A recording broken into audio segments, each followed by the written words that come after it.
Mekar di kolam bunga teratai, kolam di belakang rumah Bu Rosi. Jumpa lagi di Bual-Bual Santai, obrolan cerdas menginspirasi. Assalamualaikum warahmatullahi wabarakatuh. Sahabat TNN, kita jumpa lagi di program Bual-Bual Santai. Dan kali ini kita akan berbincang-bincang mengenai persoalan UMKM nih. Nah, kalau biasa banyak pejabat-pejabat, kali ini kita coba ajak seorang narasumber yang merupakan konsultan bisnis UMKM, ya.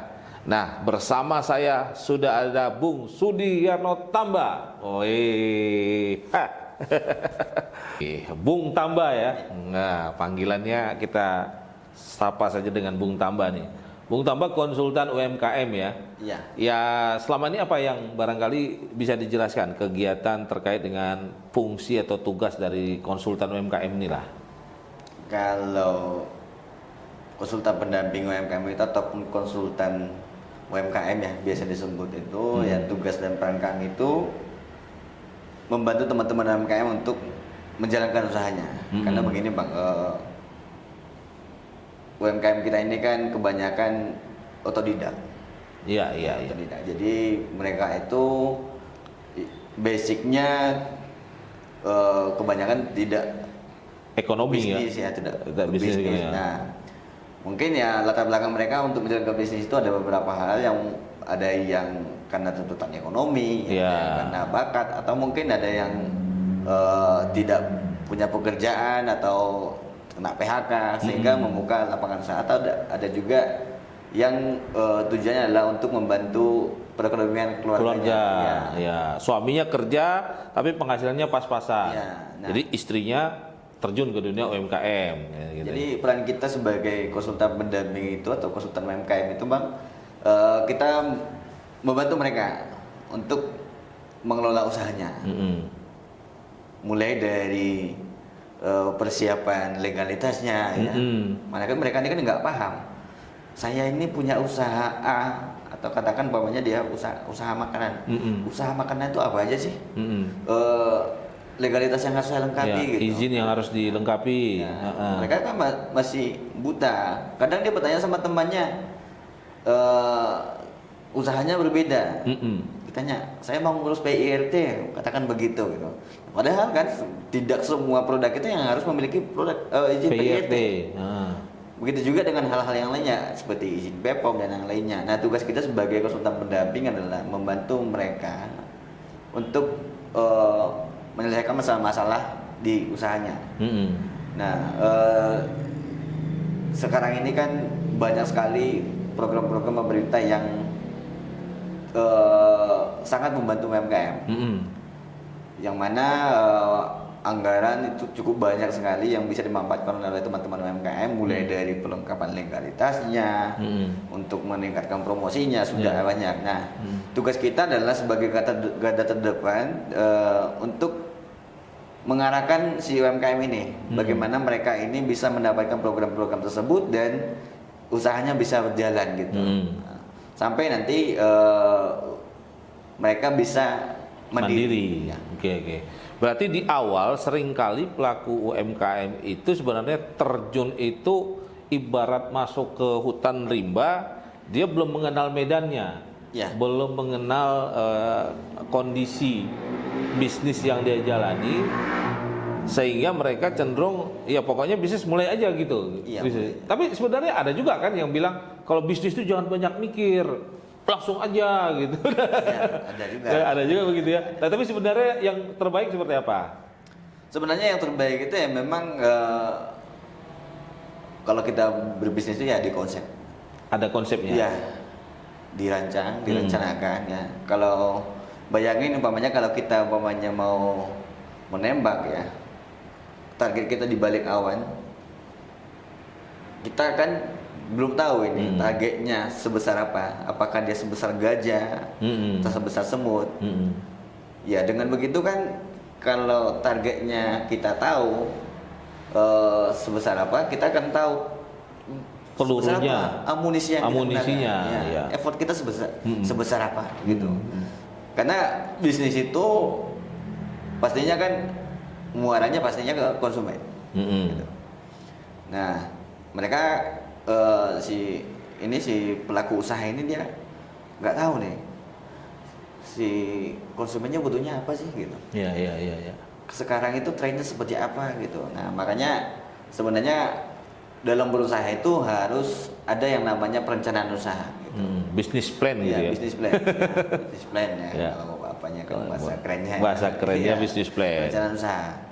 Dan itu kalau sejauh yang kami dampingi, sejauh yang kami temui di lapangan itu bisa dikatakan 97% UMKM kita itu tidak memiliki yang namanya bisnis plan. Ya itu tadi ya, pokoknya terjun gelar lapak jualan gitu. Iya, sehingga banyak sekali UMKM itu yang kita temukan usahanya bulan ini dia jualan gorengan, bulan depan udah jualan pecel, Bang. Ganti usaha. Ya karena nggak ada perencanaan usaha. Iya, Ya, iya. kalau kita ada perencanaan kan pasti ada goalnya ya. Oh, saya harus bisa mencapai titik ini di kurun waktu 1 tahun, katakan Iya. begitu, Bang, ya, di perencanaan usahanya. Nah, mereka ini nggak punya yang namanya itu, Iya. perencanaan usaha itu, sehingga apa yang terpikir hari ini ya jalanin aja dulu gitu. Iya, iya, Ya. iya. Sebenarnya yang lebih baik menentukan target pasar dulu atau produk dulu kalau mau bisnis ini. Sebenarnya kalau saya, Bang, ya, karena saya basicnya konsultan pemasaran dan banyak sekali kita berbicara tentang pemasaran, dan sejauh yang saya pelajari dari guru-guru saya itu, salah satu guru saya itu adalah Pak Irwan Kertajaya ya, Bapak Pemasaran Indonesia. Iya.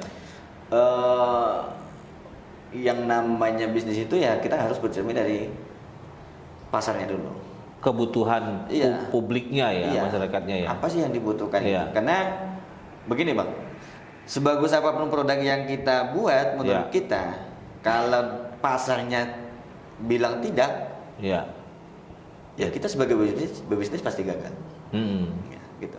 Ini yang paling banyak dialami oleh teman-teman kita itu dari pengusaha kria, paling banyak ini. Gitu. Oh, kerajinan. Iya. Kerajinan ya. Ya. Bisa kita lihat di daerah kita ini, daerah Ya. Pekanbaru ya, tidak banyak pengrajin yang bisa eksis. Iya, betul, Ya. betul. Kalau makanan relatif oke lah ya, Pekanbaru ini kalau kita lihat bisnis makanannya ya banyak yang survive gitu ya, banyak yang berkembang. Kalau kita lihat ada orang buka usaha makanan, tahun lalu 2 tahun masih ada yang eksis. Tapi kalau itu apa masalahnya sebenarnya kerajinan itu? Kalau kerajinan Memang pasar tadi? sejauh yang kami lihat itu pasar gitu. Contoh umpamanya ya, ini ada, kita ambil satu umpamanya batik ya. Batik Riau ya gitu ya. Batik Riau. Kalau batik Riau itu kan sudah banyak sekali ya pengrajinnya. Iya. Dari Pekanbaru dan di daerah juga banyak. Tetapi mungkin kalau kita pengen beli yang namanya batik Riau itu cukup mahal, Bang. Ya. Artinya kan si teman-teman UMKM ini harusnya kan membuat segmen-segmen pasarnya. Kalau segmen pasarnya di menengah ke bawah, oh mereka itu daya belinya di sini loh, gitu. Mereka kalau pengen beli baju, katakan untuk beli baju batik itu di kisaran 1 juta, mereka Oh ya. agak susah. Ya, beda kalau di Jakarta barangkali ya. Nah, itu yang nggak dikelompokkan. Bisa kita lihat kalau di sini untuk batik Riau itu kebanyakan tuh masih fokus pada kalangan menengah Ke atas. gitu. Kemudian mereka itu tidak melebar segmen yang lainnya. Contoh umpamanya untuk kayak Lebaran ya. Lebaran atau hari-hari raya, hari itu besar. banyak juga orang pengen pakai baju batik gitu. Contoh umpamanya kita menyasar segmen anak-anak gitu. Baju anak-anak itu kan mahal-mahal, Bang ya. Iya, iya. Padahal bahannya Nggak terlalu sedikit kan. iya, iya. Ya. Nah, coba mereka menyasar ke sana sebenarnya cukup bagus pasarnya. Dan kebutuhannya itu cukup bagus karena anak-anak itu paling pakai baju itu paling setahun. Badannya Karena badannya makin besar ya. Besar. Beda kalau kita yang tua-tua ini ya. ya pasti banyak belanja lagi. Kalau gitu. buat baju bisa sampai 5 tahun kita pakai ya. Ya, gitu. Jadi mereka itu nggak membuat segmen-segmen seperti itu Bang gitu. Oke, oke. Jadi harus jeli dulu melihat pasarnya seperti apa, kemudian potensi pasarnya ini bertumbuh seperti apa gitu ya. Baru kita memilih jenis usahanya, itu yang terbaik ya. Iya, benar Bang. Karena kan begini Bang. Kalau kita namanya usaha, ya pastinya kan kita harus tahu dulu siapa yang pengen beli. Kalau udah tahu siapa yang pengen beli, ya kita udah tahu juga nanti dari perilaku mereka. Mereka itu sukanya apa? Warnanya kah? Seperti apa warnanya? Motifnya seperti apa mereka? Atau mungkin makanan. Mereka suka pedas nggak? Mereka suka makanan yang dibakar nggak? Mereka suka makanan yang digoreng nggak?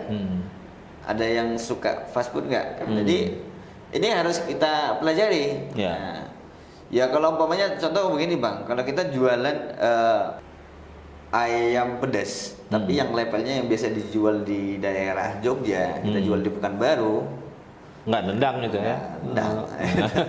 Nah kira-kira begitu. Artinya kan pasar itu kan dinamis Pak.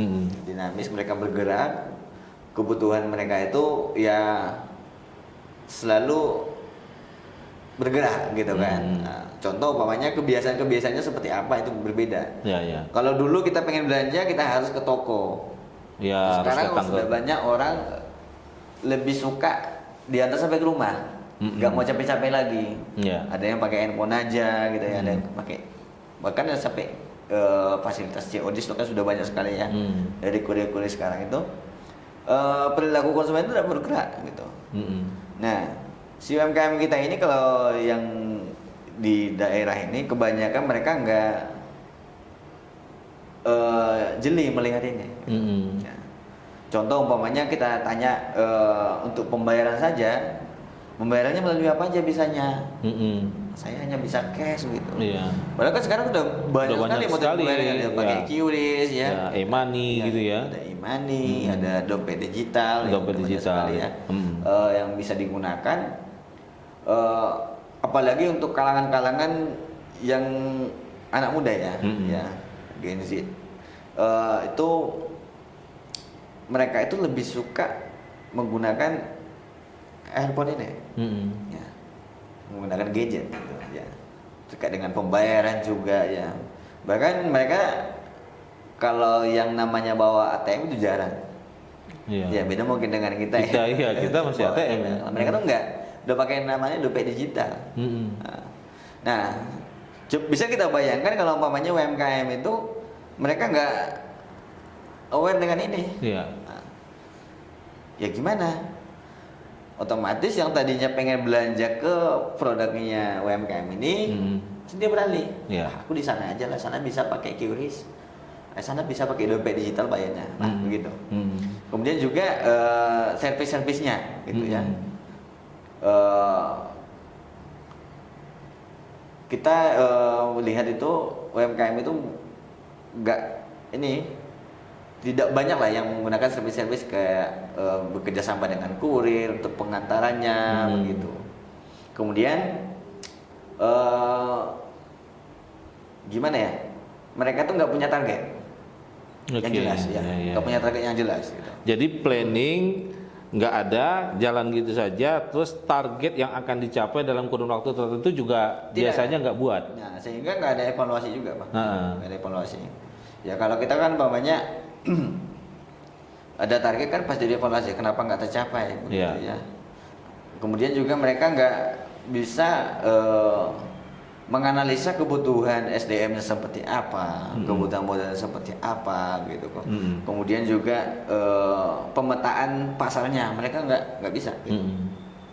Kalau saya jualan produk A, ini kira-kira mereka yang bakal beli ini di mana? Mereka nggak ada itu.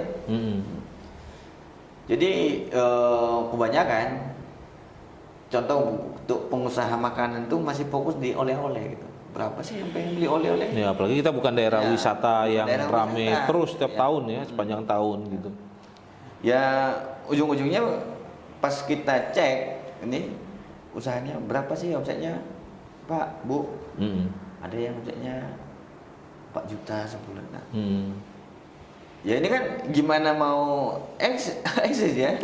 Jangan kan berkembang, eksis saja pasti susah. Susah. Dengan omset 4 juta mempekerjakan 1 orang. Belum bahan bakunya, distribusi untuk kemasan dan lain-lainnya sebagainya. Gitu. Mereka itu banyak juga yang tipenya itu warawiri. Maksudnya apa nih? Warawiri? Ya. Jual ke sana kemari gitu? Ya, jadi seolah-olah dia punya gimana ya? Buka usaha ini biar bisa gabung sama yang lain-lainnya gitu. Itu yang banyak.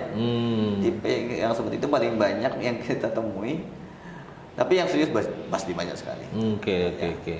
Nah, untuk pelaku-pelaku UMKM di Pekanbaru lah ya, yang baru memulai, sebenarnya apakah banyak, misalnya banyak yang mengeluh permodalan gitu, permodalan. Apakah memang persoalan modal itu menjadi sesuatu yang sangat menentukan orang bisa besar bisnisnya atau tidak? Jadi kalau sejauh yang kita lihat ya, permodalan itu bukan masalah pertama sebenarnya. Artinya kan kalau bisnisnya memang bagus, sumber pembiayaan itu cukup banyak sebenarnya. Yang pertama, kalau kita punya konsep bisnis yang bagus, kita buat model bisnisnya, mungkin yang pertama kita mencari investor. Investornya siapa? Bisa dari orang-orang terdekat kita dulu. Atau bisa ikut lomba-lomba wirausaha, itu bisa. Banyak sekali ya, dari yayasan-yayasan yang membuka lomba-lomba wirausaha, dan itu biasanya dibantu modal ya. Dibantu permodalannya, ada yang hibah. Ada juga yang pernah kita lihat itu dibantu untuk pengembangannya. Jadi dari sisi bahan bakunya, peralatannya, legalitasnya itu dibantu semua gitu. Kemudian kalau untuk permodalan yang lainnya cukup banyak sekali yang bisa digunakan, bukan hanya dari perbankan juga. Ada juga beberapa CSR ya, dari beberapa perusahaan itu yang memang menggelontorkan untuk membantu pembiayaan teman-teman UMKM. Ya. Tapi ya itu tadi ya, harus memang dia buat bisnis plan-nya yang baik dulu, kemudian punya proyeksi ke depannya seperti apa, sehingga orang tertarik gitu ya untuk membantu pembiayaan gitu ya. Iya. Dan banyak juga malah yang ditawarin Bang gitu. Karena dilihat kan ini usahanya bagus ya. Ini produknya bagus, laris gitu. Ada yang nggak malah nawarin, saya mau join bisa nggak gitu. Banyak yang seperti itu. Investornya yang nawarin langsung. Ya mungkin si investornya berpikir kalau saya letakin duit saya di bank ini mungkin cuma dapat sekian. Tapi kalau saya invest di sini nanti bisa dapat lebih dari yang saya dapatkan ketimbang saya simpan di bank. Iya, apalagi nyimpan di bawah bantal itu kan. Beresiko kan, duit yang nggak nambah ya kan. Kalau terjadi kebakaran atau apa, habislah semua gitu kan. Jadi memang harus diinvestasikan kembali. Sebenarnya banyak sih ya, kalau kita lihat orang di Pekanbaru itu punya tabungan, terus tapi juga nggak tahu mau ngapain gitu loh. Nah ini juga barangkali bisa membantu teman-teman UMKM untuk kerjasama gitu kan. UMKM-nya berkembang, terus modal dia juga berkembang kan gitu kan.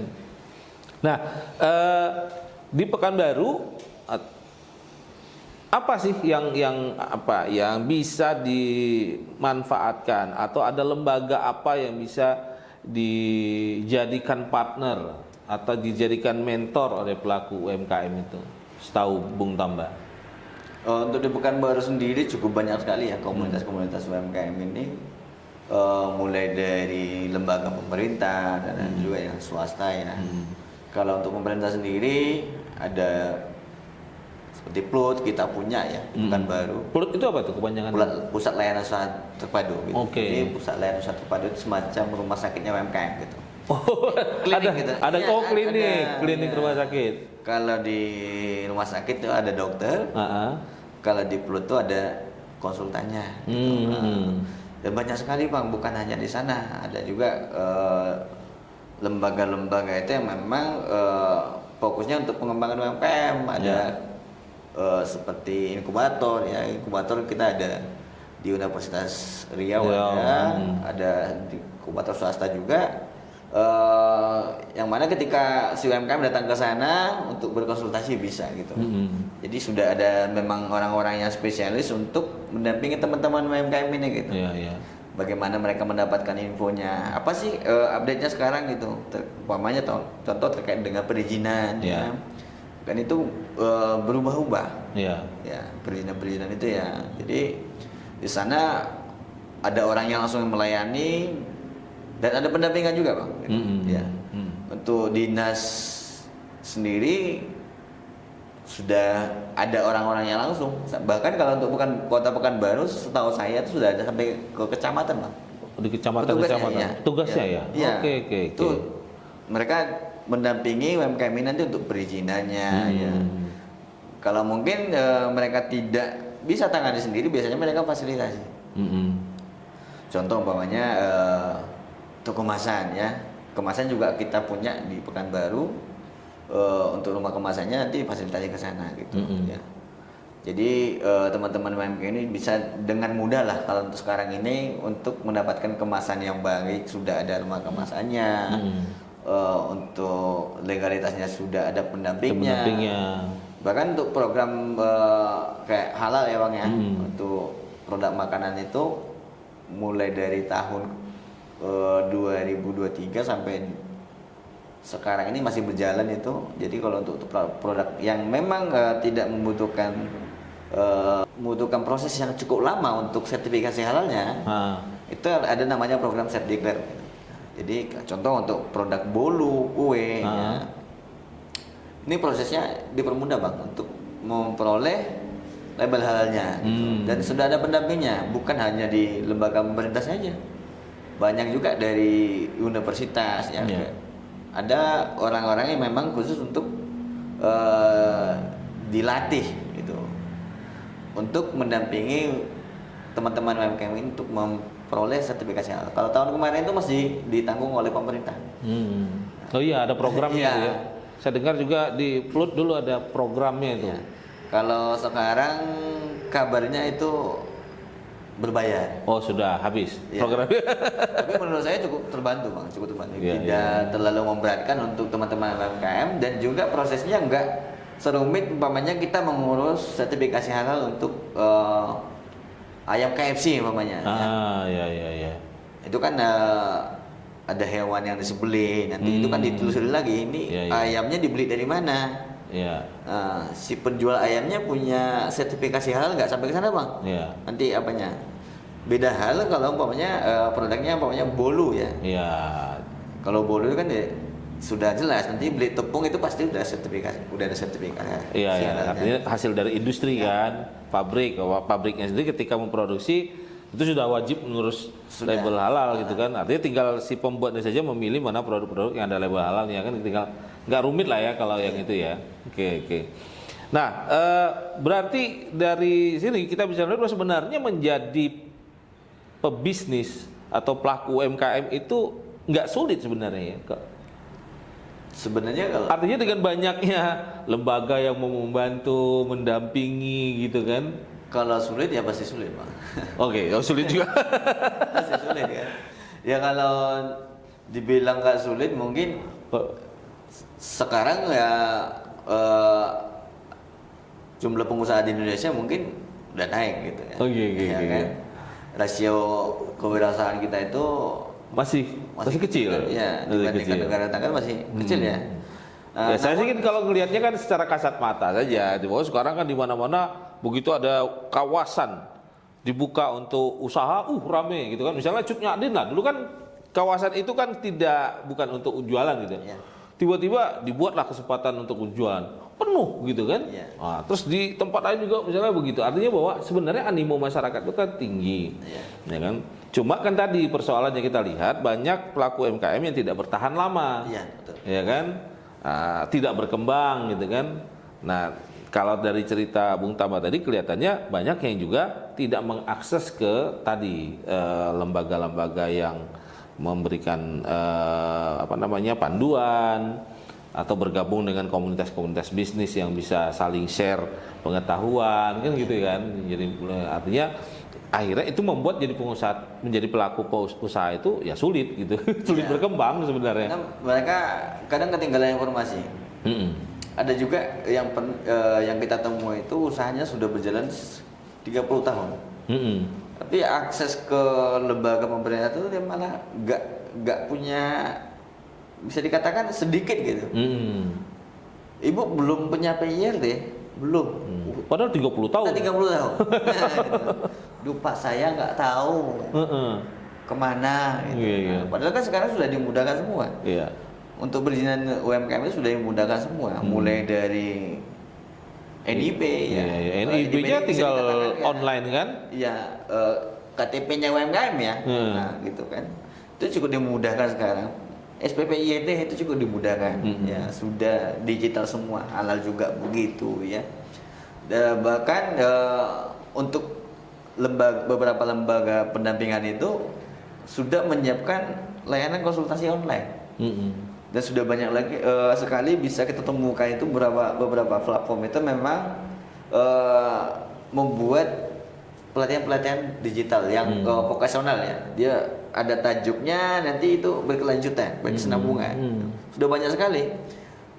Tapi mungkin mereka nggak memiliki akses ke sana, Ya, atau mungkin tidak ada yang memberikan informasi bahwasanya ada ini loh gitu. Ibu mau buat ini, ibu belajar ke sini atau mungkin tanya ke sini. Nah, mereka missnya di sini. Terbatas ya. Nah, jadi berbisnis itu nggak bisa sembarangan juga. Jadi hasilnya jadi sulit untuk berkembang. Dari apa yang disampaikan Bung Tamba tadi, kita bisa melihat bahwa sebenarnya pemerintah saat ini memang luar biasa ya perhatiannya terhadap UMKM, banyak program, baik itu pendampingan, pelatihan, modal pun secara rutin selalu ada ya kalau untuk di Pemko, di Pemprov gitu ya. Banyak juga skemanya berbeda-beda. Berbeda-beda. Ya, ada yang skemanya hibah. Itu biasanya dialokasikan dari perusahaan CSA. biasanya. Ada yang kalau dulu kita dari Kementerian Koperasi itu kan ada itu LPDB sampai dengan 2,5 miliar itu bisa diakses oleh teman-teman UMKM. Ya. Kalau sekarang itu khusus untuk koperasi. Ya, nah mungkin ini bisa juga nih salah satu peluang untuk teman-teman UMKM dengan mereka bergabung melalui satu wadah koperasi. Nanti mereka bisa maju melalui ini untuk mendapatkan permodalan ke LPDB. Bunganya cukup rendah, tapi ini hanya bisa diakses melalui koperasi. Ya. Tapi teman-teman pelaku usaha bisa mendirikan koperasi lalu bisa mengakses ke sumber dana itu. Iya. Oke. Terakhir nih, di Pekanbaru itu kalau dari amatan Bung Tamba, apa saja yang masih berpeluang besar untuk bisnis? Kalau untuk bisnis Pekanbaru itu sejauh pengamatan kami ya, orang Pekanbaru ini konsumennya unik. Oh unik. Uniknya di mana? Iya. Bisa kita lihat Bang, kedai kopi itu banyak sekali di Pekanbaru ya. Betul. Tapi yang bisa bertahan itu tidak banyak. Tipenya cepat bosan. Ya gitu. Jadi kalau kita umpamanya buka usaha di Pekanbaru, itu di sektor makanan cukup menjanjikan. Masih menjanjikan. Tetapi kita harus melihat tren pasarnya. Biasanya kalau makanan-makanan itu yang booming itu kebanyakan dimulai dari Jogja atau Bandung. Ya.